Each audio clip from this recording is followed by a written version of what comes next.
The climate crazies are back at it, throwing other people's children atop their global warming altar. The Scottish city of Edinburgh is banning meat from its school lunch programs, and I'm going to tell you why that is despicable.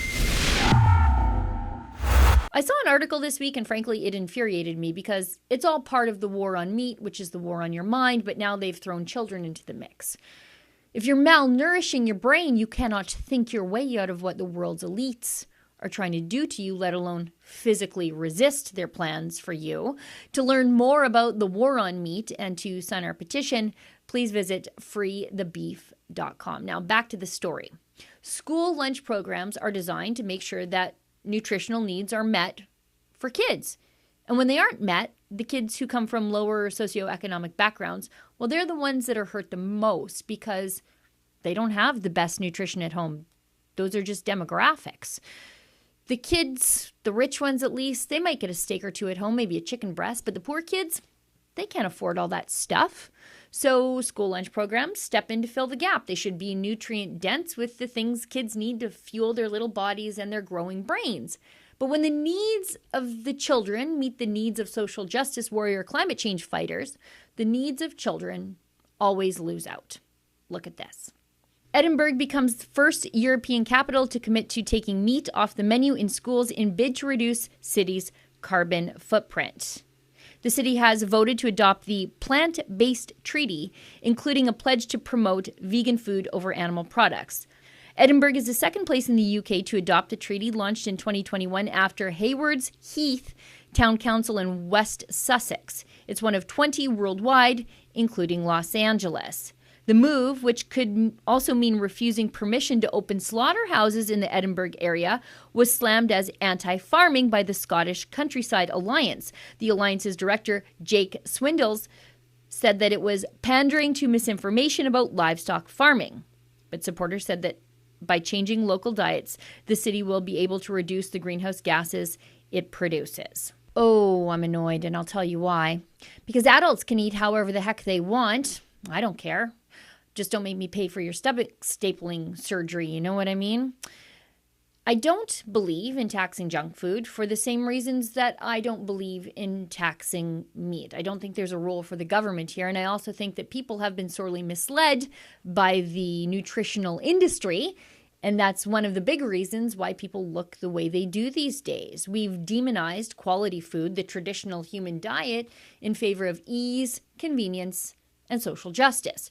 So instead of eating locally grown eggs, meat, and dairy, in the name of fighting climate change, they're going to truck in vegetables and fruits that are not seasonal from far-flung places.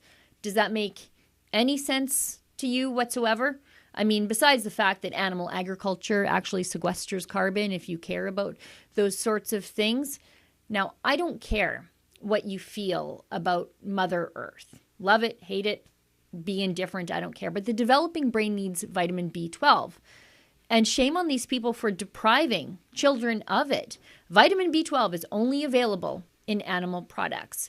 And if you're a kid with a nutrient-deficient diet at home, you want them to get the nutrients they need from the school lunch program. Vitamin B12 deficiency leads to poor motor development, anemia, and developmental delays. Vitamin B12 deficiencies can even look like autism in some kids. It's so bad that groups working with refugee resettlement programs often train their staff to look for B12 deficiencies in kids coming from refugee camps where the diet sucks. They get access to rice and grains, but not a lot of meat, eggs, and cheese.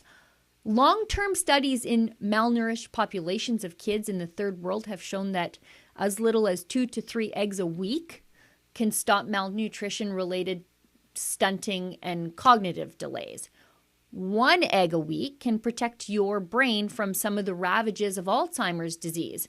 But as it turns out, Edinburgh has that covered too. They're cutting meat products from hospitals and nursing homes. So grandma, sorry about your luck. Maybe they'll put you on some medicine to help out Big Pharma. And look, I don't want to tell people how to eat. That's why I'm against those meat taxes and soda taxes and sugar taxes. I think human beings should be able to make their choices and then, of course, ultimately live with the choices and the consequences. But these are vulnerable populations. Kids, the elderly, the sick, those confined to hospitals. Shouldn't they have an option of meat, eggs, and cheese? Now, before you disagree with me, let me remind you that little Greta Thunberg is a fully grown 20-year-old adult woman who was raised on an exclusively vegan diet for climate change motivations. For Rebel News, I'm Sheila Gunn Reid.